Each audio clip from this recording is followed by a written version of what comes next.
Heilir og sælir. Nú ætlum við að skoða þessa óþverralegu sveppi sem kallast einu nafni myglusveppir og fara yfir þá sem vaxa innanhúss. Þeir hafa svona frekar á sig slæmt orð þessa dagana, blessaðir, en þeir eru hluti af alveg ótrúlega mörgum sveppum og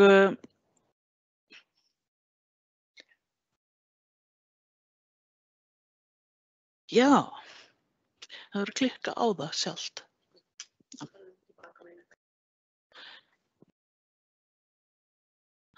Ok, þá reynum við að halda áfram með þetta. Þetta er svona til þess að sé snyrtilegra sem sést. Það er fjöldinn allur af myglusveppum og þetta eru þessir litlu sveppir sem að maður sér yfirleitt ekki svona alveg nákvæmlega hvað eru fyrir að maður dregur fram almennilega stækkun og af því að nú kannski vont að sjá það svona í sínu eðlilega umhverfi þá tekur maður kannski bút og fer með sér á rannsóknarstofuna og setur undir víðsjá eða smásjá. En það fyrsta sem ég varð vör við myglusveppi innanhúss var árið 2000 þegar ég fékk fyrirspurn frá dómkvöddum matsmanni hvort að ég gæti fundið svartmyglu eða gáðað svartmyglu í sínum úr húsi í Garðabæ sem að hann hafði verið kvaddur til þess að meta ástandið á. Og viti menn, það fannst svartmygla, en svartmyglan hafði komist í sjónvarpið vegna þess að hún lá undir grun í Bandaríkjunum að vera völd að alvarlegum veikindum ungbarna og dauða fáeinna þeirra á nokkurra ára tímabili. Og það hafði verið gerð fræðslumynd þetta og sýnd í sjónvarpinu og húseigendur þessir höfðu séð myndina og óttuðust að eitthvað svipað væri að gerast í húsinu hjá þeim. Nú, það næsta sem gerðist var 2004 þegar heilbrigðiseftirlit Kjósarsvæðis hafði samband út af sveppum eða vatnstjóni raunverulega í húsnæði hjá ungri fjölskyldu og þetta var fjölskylda Sylgju Daggar Sigurjónsdóttur. Börnin lítil og hún nýorðin líffræðingur. Það hafði lekið úr uppþvottavél inn í eldhúsinnréttinguna og sigið út á gólf og þegar farið var að gera við þetta tjón að þá var þarna vatn í innréttingunni sem var svona seigfljótandi. Það þýðir það að hafa verið ansi mikið líf í því, annað heldur en bara svona venjulegt vatn og slíkt. Þetta skrifaði ég skýrslu sem heitir Sveppir í íbúðarhúsnæði í Mosfellsbæ og hún kom út í skýrslusafni Náttúrufræðistofnunar árið 2005. Nú síðan fór þessi líffræðingur sem varð fyrir þessum myglusveppum heima hjá sér, fór hún að skoða málið og endaði með því að stofna fyrirtækið Hús og heilsu ehf. Og hefja störf við að leita uppi og lagfæra skemmdir af völdum myglusveppa í hús eða sem sagt ráðleggja fólki það hvað ætti að gera eða fyndist mygla heima hjá þeim. Og frá þeim degi, í mars 2006 og til þessa dags, þá höfum við hér á Náttúrufræðistofnun fengið alveg reglulega sendingar af sýnum, bæði frá fyrirtækjum og frá almenningi og með ósk að fundið væri út hvort það væri mygla í þeim og þá hvaða mygla þetta væri og oftast hvort hún væri hættulega eða heilsuspillandi. Í janúar 2012 að þá var haldin málstofa á læknadögum þar sem fjallað var innimyglu, þar sem að læknar vissu frekar lítið það tjón sem þessi sveppir valda eða mengun af þeirra völdum veldur á heilsu fólks. Og fólk sem lenti í því að búa í svona menguðu húsnæði og varð veikt fór til læknis og læknarnir bara fundu voða lítið að því, en samt var fólki veikt. Þetta er ekki gaman. En þetta sem sagt hefur gengið síðan og í ágúst 2015 að þá sameinaðist Hús og heilsa Eflu verkfræðistofu og hefur verið hluti af byggingadeild eða sviði Eflu síðan. Til þess að skreyta þessa glæru að þá er þarna mynd af Petrielus sordidu. Það er einmitt sveppur sem fannst í íbúðarhúsinu í Mosfellsbæ þarna 2005, en þess er nú frá Akureyri. Við erum náttúrulega ekkert að hafa neina utanbæjarsveppi svona í byrjun. Við höfum þess vegna einn frá Akureyri með. Og líka hinn sem svona sýnir bílsæti, þar sem að bíll hafði staðið úti og ekkert notaður í nokkra mánuði og þegar farið var að skoða hann vorið þegar snjóa lesti, að þá voru sætin orðin dálítið mygluð. Og það sem ég ætla að tala er þessi íslenska innimygla. Sko, við höfum eiginlega valið upp á núna svona í vor valdi ég það að kalla hana innimyglu í staðinn fyrir myglusveppi innanhús. Og það var sem sagt alls konar sveppir fundist í sínum teknum í íslenskum byggingum og við höfum skoðað hérna á Náttúrufræðistofnun. Efst er mynd af húsinu þar sem að rannsóknirnar fara fram. Síðan þannig stúlkurnar og ég. Sveppagreiningar stúlkurnar mínar eru harðsnúnar og greina alveg urmul af sínum árið kring og þetta er rannsóknarstofan okkar. Við erum þannig með seríu af smásjám og víðsjám og það sem ekki sést á þessari mynd og er komið síðan að það er útsogskerfi fyrir hverja vinnustöð til þess að sjúga upp ullabjakkið frá sýnunum svo maður sitji ekki í einhverju fúkkalyktarumhverfi allan daginn. Nú, sumir sveppir sjást þegar þeir eru ræktaðir á æti og það dugar sko eitt gró sem vex að þá sést sveppurinn og margir þeirra tengjast ákveðnum byggingarefnum. En það er svona yfirleitt öruggast að finna þá á byggingarefninu sjálfu, en þá þurfa þeir að vera í svona þokkalegu magni þannig að maður myndi sennilega ekki finna eitt gró, en kannski 10 eða eitthvað svoleiðis. Og sérstaklega ef þeir eru í vexti í alvörunni. Og þá sér maður líka hversu djúpt í byggingarefninu þeir eru komnir og svona hversu víða þeir fara og alla hina sveppina sem eru með. Eins sér maður líka dauða sveppi en þeir myndi ekki vaxa upp á ræktunaræti. Í vor eða seinni part vetrar að þá bað Helgi Hallgrímsson mig að skrifa 6 blaðsíður sem voru tómar í endan á sveppabókinni hans sem til stóð að endurprenta með smávægilegum breytingum.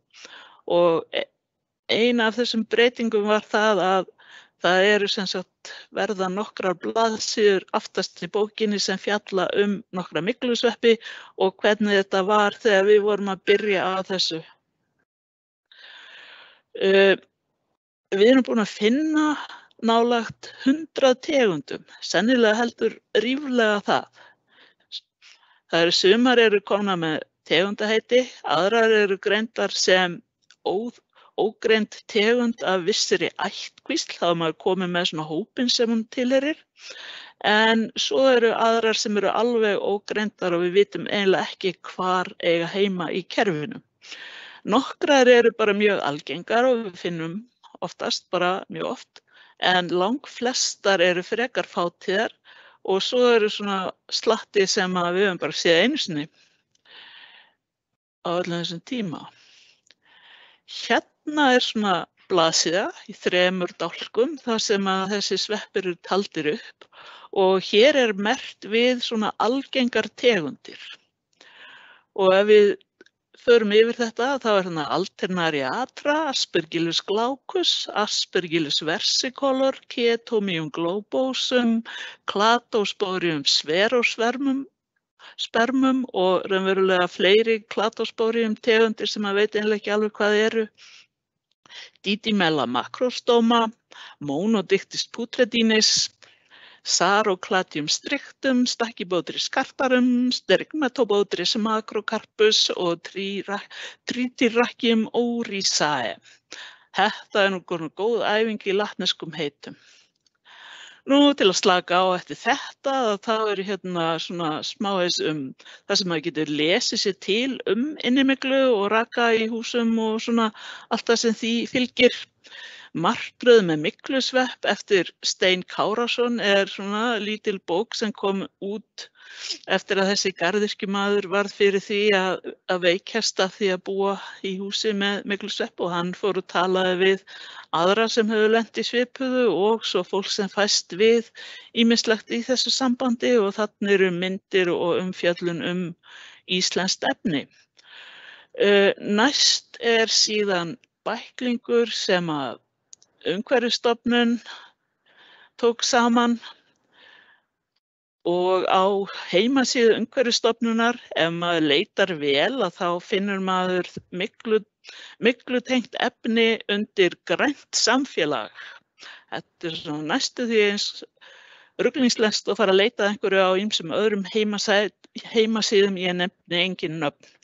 En þarna er sem sagt grænt samfélag, hollustuhættir og svo inniloft, rækju og mygla og það er í ítarefni, þar leynist efni frá því í árdaga þessa mygluvandræða hér á landi þegar heilbrigðiseftirlitið fékk sænskan lækni sem hafði unnið með myglusveppi í húsum heillengi í Svíþjóð til þess að koma og halda námskeið fyrir heilbrigðisfulltrúa en áður en að það byrjaði að þá var sem sagt þá fjallaði hann efnið fyrir þá sem vildu og ítarefnið hans er inn á heimasíðu Umhverfisstofnunar og þar er líka bækling eða bókin frá Alþjóðaheilbrigðismálastofnuninni sem var gefin út 2008-2009 held ég og er samantekt að þetta sé vandræði og þessi græna bók Food and Indoor fangi, það er mjög fín bók allt sem maður þarf að vita svona innanhússveppi með teikningum og upplýsingum það hverjir eru innihalda slæm, sveppaiturefni og svona hitt og þetta og þessi þarna á endanum með þessum fallegu gróberum svartmyglu á kápusíðunni að það er sem sagt svona stuttar greinar hin og þessi atriði sem fjalla myglusveppi eins og til dæmis sveppaiturefni og hvernig maður greinir sveppina og hitt og þetta.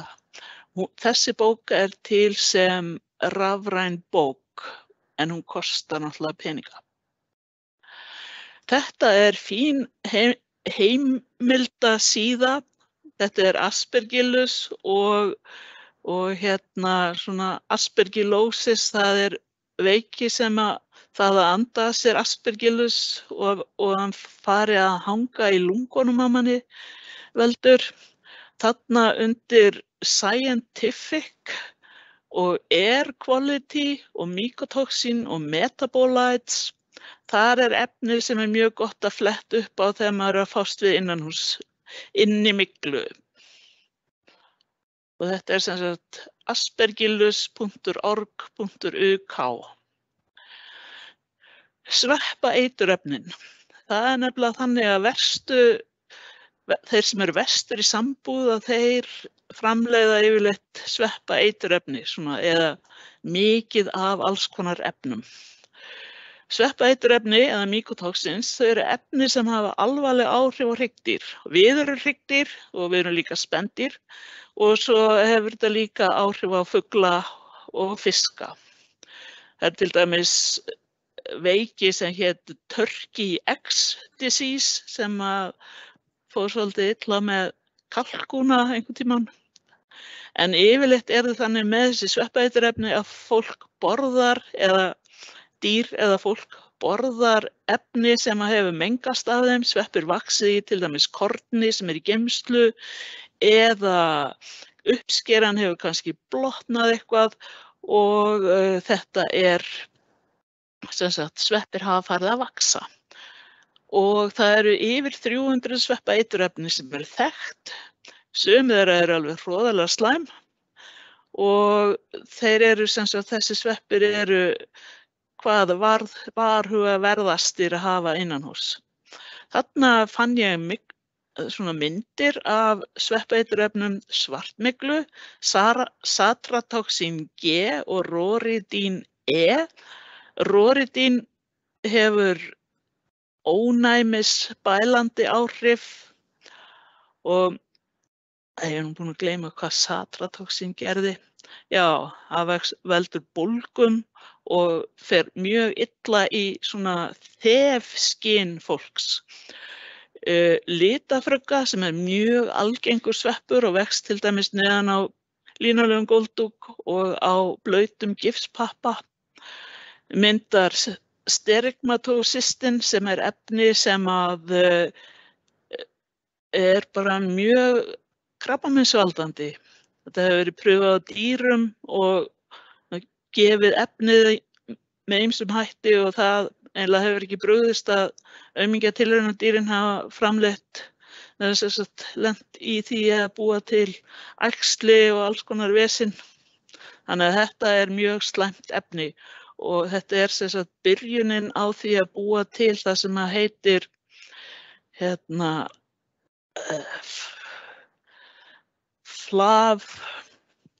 eða sem sagt búa til annað sveppaeiturefni sem er rosalega krabbameinsvaldandi. Það versta af úrvalinu, það heitir aflatoxin B1 og þá er breytt strúktúrnum í svona nokkrum atriðum og þá breytist þetta efni í hitt. Og kúlustríneppan myndar þetta ketoglóbúsín A og svoleiðis efni að þeir stoppa ýmislegt í frumunum þannig að þær geta til dæmis ekki skipt sér. Það er heldur ekki gott. Nú, hérna eru myndir af þessum óþverrum, þarna er svartmygla. Sést hvernig það eru svona kúlur á gróum sem sita á svona priki. Hér eru þessi prik, það eru gróberar og þetta hérna er svona krans af grómyndandi frumum og svo kemur svona slímdropi þar sem gróin safnast fyrir. Hérna eru þessi fallegu munstruðu, alveg biksvörtu gró svartmyglunar og sítrónulega brúngró kúlustríneppunar. Og hérna sést hvernig kúlustríneppa er búin að mynda askugróin sín og ýta þeim upp eins og maður væri með rjómasprautu upp gatið og gerir svona samhangandi drjóla eða ströngul. Og svona hanga þau saman límt þangað til að skepnan drefst og þornar og þá splundrast þetta allt út í loftið. Þá er maður í djúpum skít. Annars er ekkert mikið af þessu lofti. Nú, meira sveppaeiturefni en aspergillus-ættkvíslin eða fruggur framleiða sérlega mikið af alls konar sveppaeiturefnum og alls konar efnum. Litafruggan sem ég talaði áðan er afar algeng innimygla og hún myndar þetta sterigmatosistem en súlufrugga sem er sá sveppur sem er hvað varhugaverðastur það að hann getur vaxið í manni ef maður andar honum almennilega að sér. Maður fær í sig of mikið af gróum og það getur farið mjög illa með lungun, þau geta fallið saman og hann getur vaxið í lungum fólks. Stundum myndar ásamt einhverju drasli í lungunum, svona sveppabolta sem ekki gott og súlufruggan myndar glíótoxín, fúmígaklavín A og B, fúmitremogen, A, B og C og verukólógen. Þetta eru allt afleidd efni og þetta súlufrugga, það er nafn sem ég bjó til, af því að hérna eru gróberarnir og allar frumurnar sem mynda gróin vísa upp og svo kemur svona fyrst svona þétt kúla sem verður svona súlu þegar gróin fjölgar. Nú, hér sést bara í fljótu bragðið svona þeir sveppir úr þessu sama lista á áðan sem mynda sveppaeiturefni. Í þetta skipti ætla ég ekki að lesa nöfnin, en þið sjáu hérna aspergillus-tegundirnar eru ansi margar saman, stór hluti af þeim mynda sveppaeiturefni sem eru flokkuð undir alvarleg eða serious, alvarleg sveppaeiturefni. Hérna er frænka svartmyglunar, hér er svartmyglan, penicillin-tegundir, það er ekki eins stór hluti af þeim kannski eins og aspergillus-tegundir sem myndar sveppaeiturefni, en töluvert samt og hérna er kúlustyrínebban. Jæja. Nú, þarna er dæmi hvað gerist, hvernig sveppir vaxa inn í blautan vegg. Þetta var tekið af steinsteypu í mötuneyti iðnfyrirtækis þegar var verið að reyna að laga eitthvað inn í veggnum og þá var þetta er snertiskál og þá er ætið lagt á yfirborðið og þau gró sem þar eru lífvænleg geta svo spírað á ætinu og vaxið upp og það er þannig mest af penicillium, það eru þessir stóru grænu. Svo þessi litlu grágrænu, það eru Aspergillus versicolor eða litafrugga. Einn sem er heldur blágrænni, líka Aspergillus, er Aspergillus sidovi. Það er svona bláfrugga. Og svo er ein súlufrugga, þannig efst út í horni hérna, þessi vöxtur. Hún er ekkert algeng. En hins vegar þá er það þannig með einangrunaræti að ef það er dautt sveppaefni sem getur pirrað fólk, að það kemur ekki fram á æti og svo eru sumir sveppir sem vaxa bara alls ekkert á þessu æti, segja ómögulega takk. Nú, í vor þá kom út RB-blað sem er ókeypis og fæst hérna á heimasíðu Mannvirkjastofnunar og það er ýmislegt í því sem er hentugt að hafa við hendina þegar maður er að íhuga myglusveppi. Til dæmis svona hvaða sveppir vaxa á hvaða byggingarefnum. Og þessi hérna mynd á forsíðunni að hún er svona tákgræn, þarna er eitthvað byggingarefni, þarna er farin að vaxa sveppur og gefur frá sig gró og alls konar efni sem gufa upp og svo brotna úr þeim litlar agnir sem menga loftið og setjast til í öllu dótinu sem maður á. Það voru sem sagt starfsmenn nýsköpunarmiðstöðvar úr rannsóknarstofu byggingar iðnaðarins sem unnu að þessu blaði og fengu mig og hana Kerstin Gillen sem að vinnur í Svíþjóð í fyrirtæki sínu við að greina myglusveppi úr húsum fyrir fólk. En hún vann hér tíma. Og það eru sem sagt þessar mismunandi gerðir innimyglu sem vaxa til dæmis á steypu og múr. Svo eru aðrar sem vaxa á viði, en þær vaxa til dæmis líka sumar á spónaplötum og krossviði og parketti. Línulegum góldúkur er sérstaklega huggulegur fyrir sveppi ef hann blotnar. Vínilgóldúkar, eða þessir úr svona öðruvísi efni sem er ekki eins lífrænt, að þeir mygla samt líka. Það mygla hann fyrir í límið og svo fer það upp í dúkinn að neðanverðu. Gifsplötur eru sérstaklega ljúffengar ef það er blotna. Pappinn er alveg rosalega fínn og það eru bara vondir sveppir sem að ágirnast hann. OSB-plötur eru svona þykkar plötur og ég hef skoðað svoleiðis með áföstum tjörupappa og úr þökum þar sem það hefur blotnað og þær mygla alveg í gegn og svona breytist tegundasamsetningin eftir því sem innar í plötuna dregur og þar sem er komin innst inn upp að tjörupappanum að þar eru aðalega sveppir sem þola salt og lítið súrefni og svona meðan aðrir eins og Cladosporium og Scopulariopsis eru nær neðra borðinu. MDF gólflistar með plastyfirborði, það er alveg sérlega ljúffengt byggingarefni líka. Það er alveg ótrúlegt hvað vex á svoleiðis og plastyfirborðið með áprentuðu munstri sem líkist viði að hann heldur náttúrulega rakanum í efninu þannig að trefjarnar mygla alveg ljómandi vel. Nú,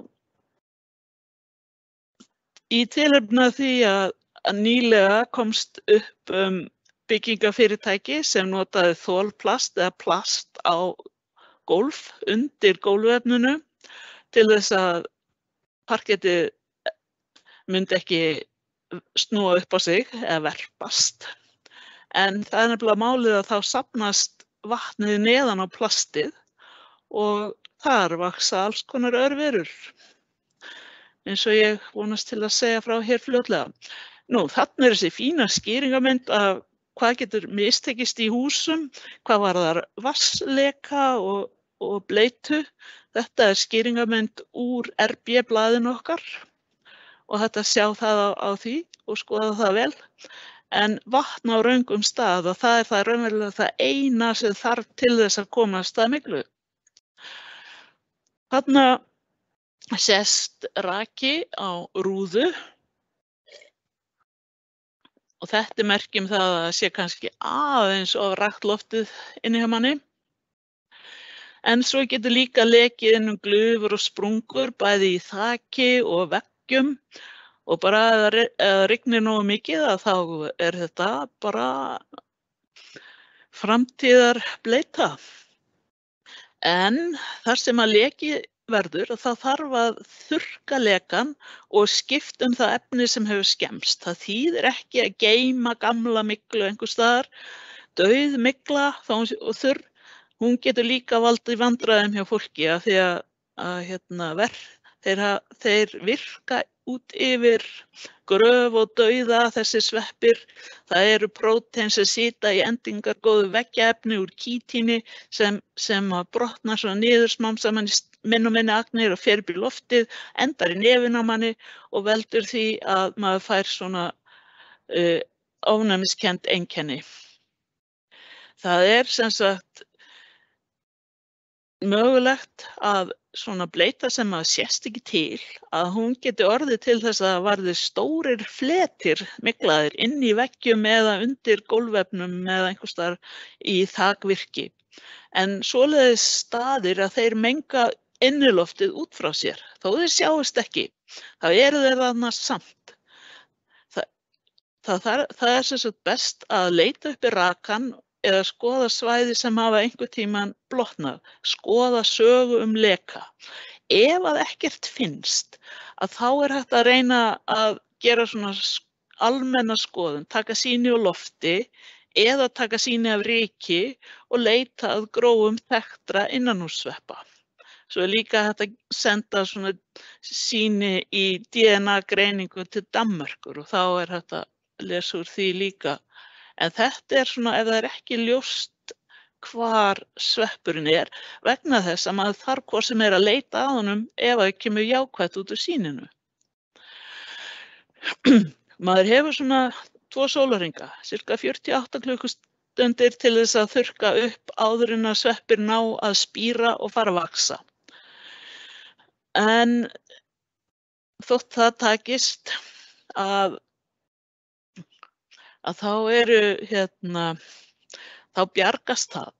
En ef það tekst ekki, að þá gefa sveppir frá sér, bæði lifandi sveppir og dauðir sveppir, sveppaagnir eða fungal fragments á ensku. Örsmáar agnir sem losna úr sveppunum. Og það eru sennilega þær sem hafa hvað mest neikvæð áhrif á heilsu fólks. Af því að fólk andaris að sér, situr í þessu og þessar agnir falla til með ryki, þannig að maður getur losnað við mikið af þeim með því að hreinsa ryk. Þannig að maður sé ekki að setja rykið aftur út í andrúmsloftið, heldur fjarlægja það. Og þetta virkar líka á gamla myglu. Hérna sjáum við hressilegasta brúsk af aspergillus af litafruggu sem ég hef fundið. En hérna dæmi kuldabrú og væntanlega klatosporium þarna í horninu. Það misjafnt hvernig sveppir dreifa gróum. Sumir gera það með loftstraumum, það með fjöldan allan af litlum og léttum gróum, aðrir líma þau á smádýr og þá eru það slím á þeim eða límkennt efni sem loðir við einhverja sem labba framhjá eða þau berast með vatni. Og ef að sveppir búa til stór gró, þá þurfa það ekkert mörg. En þeir sem að búa til rosalega mörg og lítil ef maður finnur fullt af gróum á þeim, þá þarf það ekkert að þýða þessi mjög mikil mygla, maður bara að hitta á svona góðan slatta. Og það eru þessi smádýr sem að bæði éta sveppina og skíta þeim. Hérna eru svona pínu lítil skítaspörð smádýra og það sem að grunnurinn er fúasveppur. Hérna dauður mítill, svona fastur ofan í sprungu. Hérna dautt mordýr og hérna þessi var sko á fleygiferð þegar ég tók myndina. Þetta á gifspappa. En skítaspörðin eru snyrtilegir pakkar af gróum og bútum og þau spíra eins og sést á þessum, þannig að sveppirnir dreifast þó þessi búin að fara í gegnum meltingaveginn á smádýri.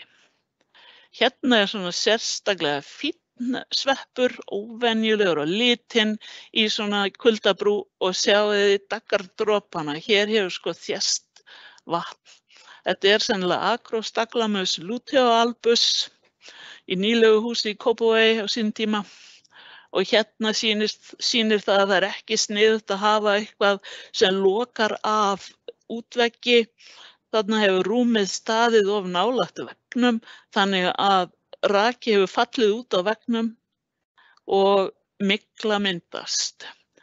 En það hægt að bara passa sig að loka ekki af útveggina og þurrka döggina af ef hún kemur og reyna að einangra betur svona við tækifæri.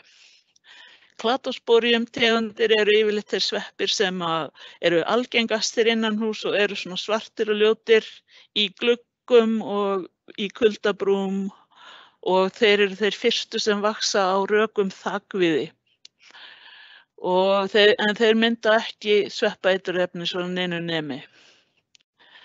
Þeir eru líka, hérna eru þeir í þökum á krossviði, þannig að þökin sem voru fjarlægð eða skipt á Egilsstöðum og Reyðarfirði nýlegum húsum, að það var að mestu leyti klatosporium sem óx í þeim, ásamt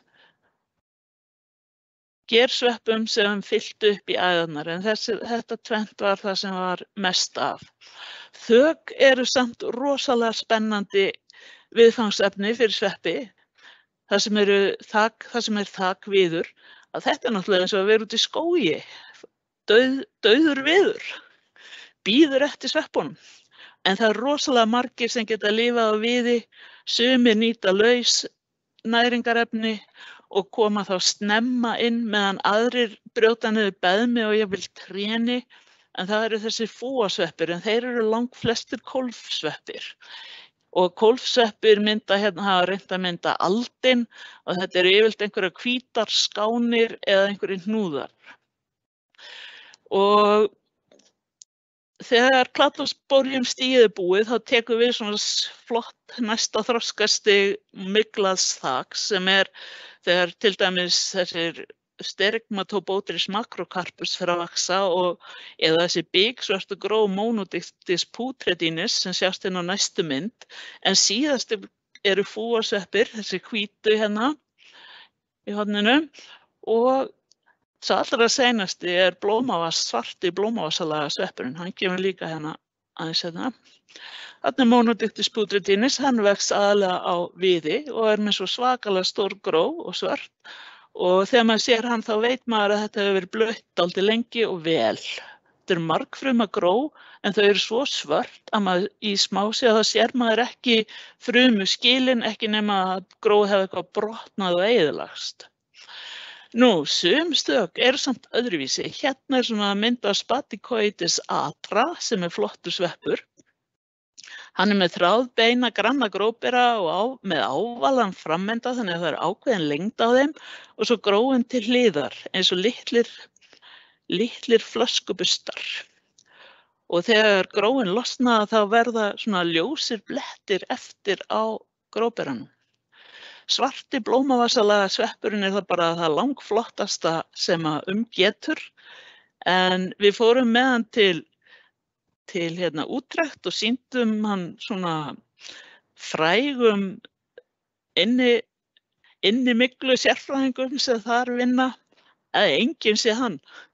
Og þetta er eitthvað, þegar hann var raðgreindur og endaði með því að vera settur einhvers staðar, ég veit ekki með hvaða sveppum eiginlega, en þetta er mjög dularfullt og hann býr til gró sem að hanga svo þétt saman. Þetta er í vatni, þessi mynd er tekin í vatni og það er ekki einasta gró farið út úr þessum ströngli.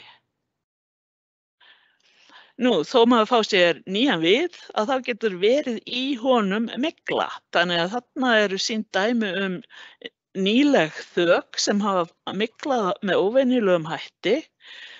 Þetta efra þarna er úr þaki raðhúss á Akureyri þar sem var töluvert af penisillíumvexti. Bara nýlega. Hinn er eldri, það var sem sagt mánaðargamalt þak sem fór svona, röndótt, grænt, rautt og ljóst. Þannig að það held ég að sá sem seldi viðinn að hann neyddist til þess að útvega annan við í staðina því að þetta gekk ekki. Þetta er sýnishorn af þaki húss sem að Sylgja Dögg Sigurjónsdóttir átti. Henni fannst eitthvað skrítið við þakið og hérna, það þessi skrítna við þetta er hvað rosalega margir sveppir, ég sjáðu þennan lista, á viði sem leit ekkert sérstaklega illa út. En svona er það nú bara. Hérna er sveppur sem sníkir á öðrum svepp. Við höfum ekki fundið hvað hann heitir, hann gæti verið alveg glænýr þess vegna, en hann virðist éta aðra sveppi, vex yfirleitt á Cladosporium í svona verulega skemmtilega blautum þökum. Og hann er svona annað dæmi svona flöskubursta, gró til hliðar. Hérna er eitt sem er svona hálf gegnsær, hann vex líka sennilega á öðrum sveppum á þakviði sem var myglaður og hann heitir Melanospora. Og gróin eru slétt og brún og maður sér dökkan grómassan, það er þess að heitir svart gróa eða melanospora, inni í svona appelsínugulum umbúnaði. Þetta finnst manni gaman að sjá. Annar sveppur sem er sjaldgæft að sjá á trjáviði eða þakviði, að það eru trjónur eða ófíóstóma tegundir. Það var svona sveppir sem ég rannsakaði þegar ég var að læra sveppafræði út í Kanada. Þetta er stór hópur sveppa Þetta kynjaðastigið og síðan eru þeir með vanginstig, bæði svepptögl og einfalda gróbera og þeir dreifa sér með smádýrum og þeir sem ég var að skoða, þeir notuðu barkarbjöllur en þeir íslensku notuðu örugglega eitthvað annað. Þeir valda því að viðurinn verður flekkóttur, þetta kallast grágeit og það sjaldgæft að maður sjái heilar askirslur eins og þessi, þarna grómassi á enda langs stúts. Og svo þarna sjáum við svepptögl, það eru þessi strik hérna með svona smá brúsk á endanum og þetta Kefalotrichum tegund, tilheyrir smáeskingsætt og vex á frekar nýlega mygluðum viði, þannig að hann frekar lítil mygla á honum en þessi tögl koma frekar snemma. Þetta sérstaklega huggulegur sveppur, fannst fyrst á gamalli bókarkápu hérlendis, síðan á leifum af línulegum dúk og þarna vex hann bara vel í spónaplötum sem hefur blotnað. Þetta eru svartar askirslur með gulum grómassa og askgróin eru hnöttótt sem svona frekar óvenjulegt og nokkuð stór. Hér Petriella sordida, svo sem var þannig af forsíðin fyrstu glærunni. Þetta spónaplata úr kjallara sem flæddi og þessar svörtu askirslur virka svona næstum eins og geirvörtur eða brjóst á málningunni af því að þær myndast undir málningunni og svona aðeins í yfirborði plötunar og lyfta málningunni upp, stinga út stútnum og úða eða sprauta út grómassa og þetta eru appelsínugulir gróströnglar og gróin eru svona eins og appelsínurif í laginu.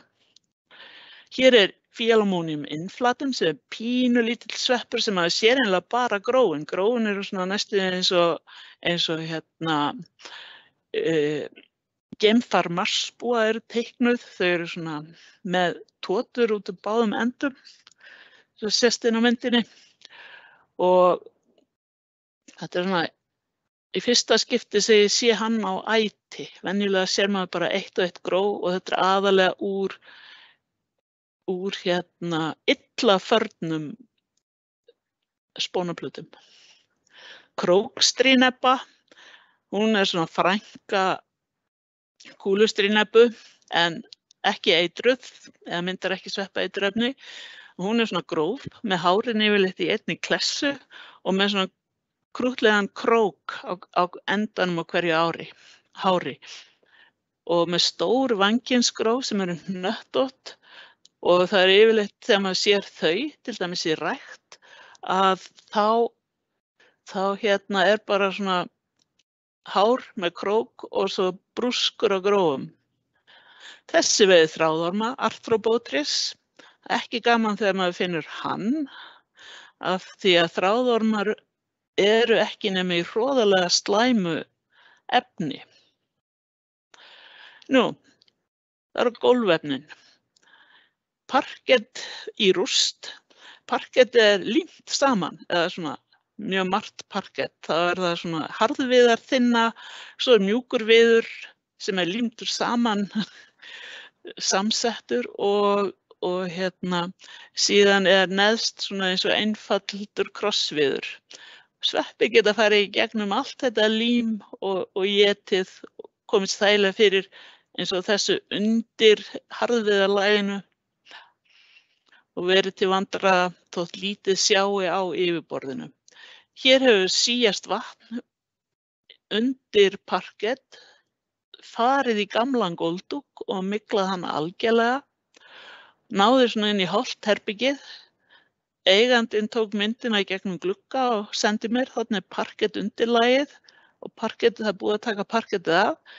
Hér svona svipað, þarna var búið að taka parkettið af, þarna parkett undirlagið og þarna óx mygla bæði undir og ofan á gömlum góldúk. Og það sem sagt mjög sniðugt að taka allt draslið af gólfinu áður en maður setur parkettið. af því að þarna getum við það mörg lög af myglu. Hér verið komið niður og farið að slípa gamalt lím og myglu af gólfinu og það þarf að taka kannski einhverja millimetra af púsningunni til þess að ná myglunni af. Línulögum góldúkur sérstaklega ljúffengur. Þar vaksa aspergillustegundir mjög gjarnan, myglar að neðanverðu en lítur alveg heilbrigður út að ofan og ekkert laus. Trityrrhynchium, þessi fékk að vera í bleyti í svona hálfa mánuð. Þetta litafrugga, þetta hér byrjunin á askíslum kúlustrínebbu og þetta bleika dót hérna, það Trityrrhynchium oryza sem svona mjög þolgóður sveppur og hér eru svona fleiri gró sem að fundust á góldúk. Nú, hér einmitt bakteríur á plastfilmu, svona rakavarnalaga plast sem lagt á hálfþurrt gólf til að varna parkettinu og svona lítur þetta út. Þetta svona 0,7 mikrómetra breiðir þessi bakteríuþræðir, fyrst koma þræðir og síðan brotnaði þetta upp í einfaldar agnir og þetta alls ekki heilsusamlegt. Þetta gólf var til dæmis hluti af dómsmáli og rannsakað þannig og þarna voru bæði vöxtu sveppa og geislabakteríur. Svona getur farið fyrir steypu. Ef það langvarandi bleita þá geta holrými í henni myglað. Það eru oft aspergillustegundir eða scopulariopsis-tegundir sem að gera þetta og þetta brúna, duftkennda, það myglan og þetta annað í baðherbergi og hitt úr útvegg. Nú, þetta var bara svona mynd af því hvernig scopulariopsis getur verið og hér súlufrugga. Ég var búin að segja hvað hún var í slæm. Svona lítur hún út á æti. Hérna eru gróberar í smásjá. Pitlurnar vísa allar upp og búa til svona rosalega þéttan haus. Svona súlufrugga þegar hún fer í gufubað. En þarna voru einhverjar sérvaldar fjalir fyrir gufubað, farnar að mygla alvarlega og þarna var verið að fjarlægja innvolsið úr gufubaðinu. Súlufrugga sést ekkert oft hérlendis en hún tengist því að hún hitaþolin og hún vex við frá 12 gráðum upp í 57 gráður en þolir síðan hærri hita í stuttan tíma. Hún þetta blágræna. Þarna óx hún í gömlu timburhúsi eftir heitavaststjón. Þetta var svona, allir veggirnir voru þaktir af súlufruggu til skiptis við Picillomyces varietis sem svona brúnn sveppur sem hitakær líka og þau geta báðir framleitt sveppaeiturefni. Nú, þá ég búin. Ja, þetta var 6 mínútur fram yfir tímann. Takk fyrir. Já, takk kærlega fyrir þetta, Gyða. Þetta var mjög áhugavert. Við skulum kannski gefa tíma fyrir nokkrar stuttar spurningar ef einhverjar eru hérna í salnum og endilega líka í gegnum Teams getið þið komið spurningum til skila.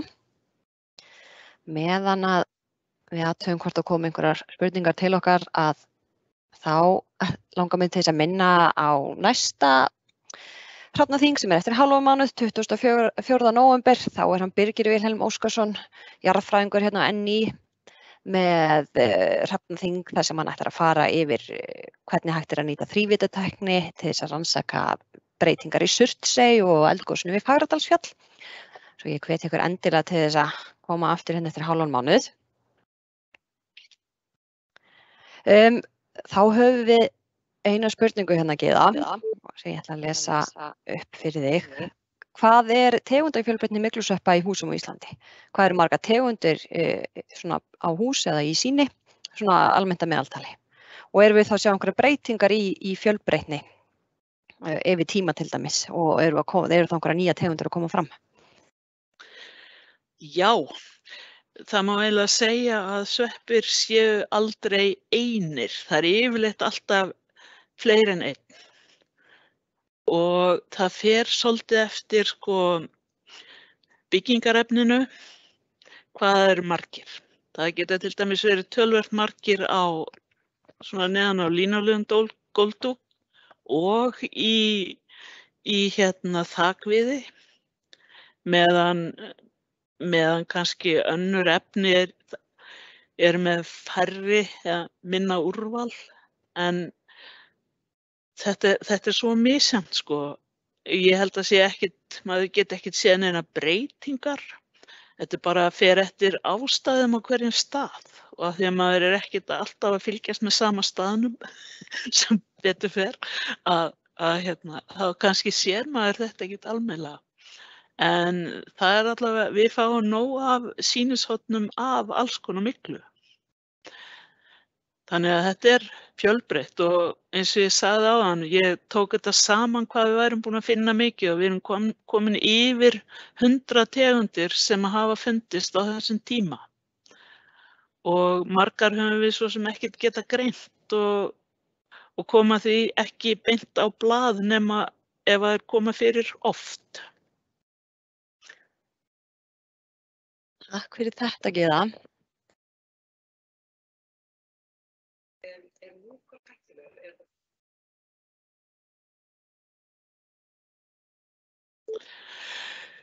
Múkor, það fer eftir í hvað maður á við með hættulegur. Hann myndar ekki svona sveppaeiturefni. Nei, þetta er svona sveppur sem tengist meira mat og lífrænum leifum heldur en kannski ýmsu öðru. Það er yfirleitt svona kannski 2 tegundir sem vaxa innanhús sem eru svona bærilega algengar, og maður sér þær yfirleitt maður sér sjaldan múkor í byggingarefna sínum, en maður sér hann oftar í sínum sem eru tekin á ætisskálar.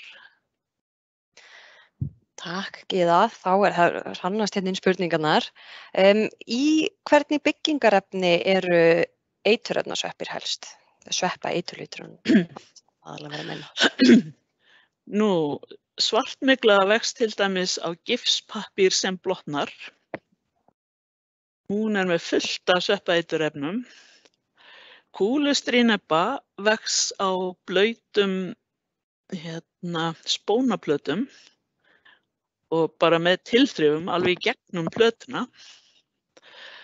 Aspergillus versicolor eða litafrugga, hún vex á gifspappa sem blotnar og líka neðan á línulögum góldúkum og slíku efni í líminu og neðan á dúknum. Hann ætla hann ekki að fá sér dúk á gólfið, held ég sé verða niðurstaðan hérna. Það er bara spurning að hafa hann þurran. En hún Sylgja spyr, hefur þú séð einhvern mun á milli tegunda eða vexti í mismunandi límingum undir dúkum? Eru eldri lím eitthvað frábrugðin? Það er ekki gott að segja, maður veit ekki hvað þetta er gamalt, og síðan ef að gamalt lím blotnar, þá held ég að það myndi alveg mygla engu síðar heldur en ný lím. Hins vegar er það eitt atriði sem gerir sveppagreiningar stúlkum lífið leitt. Það eru límborðar sem eru notaðir til þess að festa gólflista úr dúkum neðst á vegg. Það er með blautu lími, og þegar maður togar í það, þá gefur það eftir. Það er haft í því eitthvað net af þráðum, nælonþráðum til að halda því flötu, en þegar maður ætlar að fara að skoða eitthvað í því, þá verður límið að kúlu sem alls ekki er auðvelt að skoða í smásjá. Þetta er svona tæknilegir örðuleikar, en oftast nær maður nú einhverju úr því. En ég þori bara ekkert að segja um það, maður veit ekkert hvað dúkar eru gamlir eða þannig. Því miður. Þá skulum við hafa hérna aðra spurningu frá Silju, síðustu spurninguna í dag. Hver er þín reynsla af epoxy-efnum eða málingu á gólfum? Hefur þú tekið eftir einhverju mun á þeim og til dæmis dúklögðum gólfum? Ég man eftir sérstaklega erfiðum sýnum sem voru svona steind gólf sem voru máluð með einhverju glæru yfir allt. Það er alveg rosalegt. En kannski ekki þetta ofsalega miklað, en það var bara mjög erfitt að skoða það. Ég hef skoðað ýmislegt þar sem eru mörg lög af mismunandi litum málingum, en ég eiginlega veit ekki með svona hvort það er einhver mismunur á aldri eða svoleiðis. Þetta er bara hluti sem að vera að hafa í huga í framtíðinni. Já, takk kærlega fyrir þetta, Gyða, þennan mjög fróðlega fyrirlestur. Ég held að sé allir að fara heim til sín og kíkja upp á neðan í þaksperrurnar og undir skólavefnin og það verður ekki standa steinn við stein heima hjá mér í kvöld allavega. En þá vil ég bara segja takk fyrir, Gyða, og við sjáum vonandi bara sem flesta aftur eftir hálfan mánuð þegar við fáum fréttir af þrívíddarmódelagerð.